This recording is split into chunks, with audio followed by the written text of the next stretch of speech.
Paglagda ni Pangulong Ferdinand Marcos Jr. sa Archipelagic Sea Lanes Law at Philippine Maritime Zones Act abay useless umano ayon sa grupong pamalakaya. Alamin natin ang buong detalye ng balitang yan. Tinutukan ng Bombo Radyo Dagupan. Kailangan ang batas pero huli na at noon pa sana ito ginawa.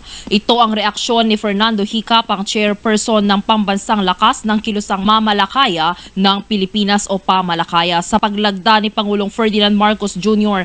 sa Archipelagic Sea Lanes Law at Philippine Maritime Zones Act, kung saan ay pinagtitibay ng dalawang bagong batas na ito ang karapatan ng Pilipinas sa West Philippine Sea.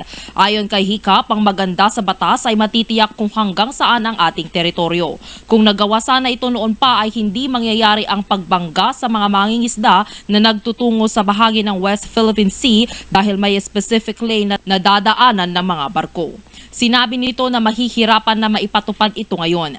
Anya, maging si Pangulong Marcos ay nagsabi na hindi siya umaasa na tatanggapin ito ng China. Kapag hindi ito kinalala ng China, ay useless din ang nasabing batas dahil hindi rin maipapatupad.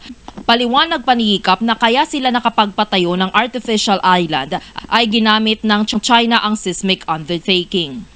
Noong 2005, marami ang nahuhuling foreign fisherman, pero noong 2011 ay napag-alaman na may nakatayo na 6 na artificial island at mayroon ng mga military presence ng China. Useless din yung batas na ito na ipinasa natin kasi hindi naman magagamit. Unless, kung ipupus natin to, pagpapatupad nito, baka magamit, no? Ng US, lalo para doon sa justification nung kanilang pagkakaladkad sa atin sa gira laban sa China.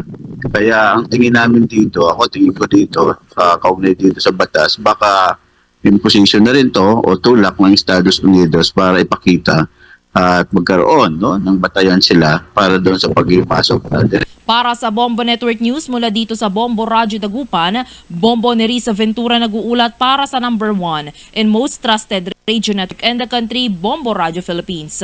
Basta Radyo, Bombo!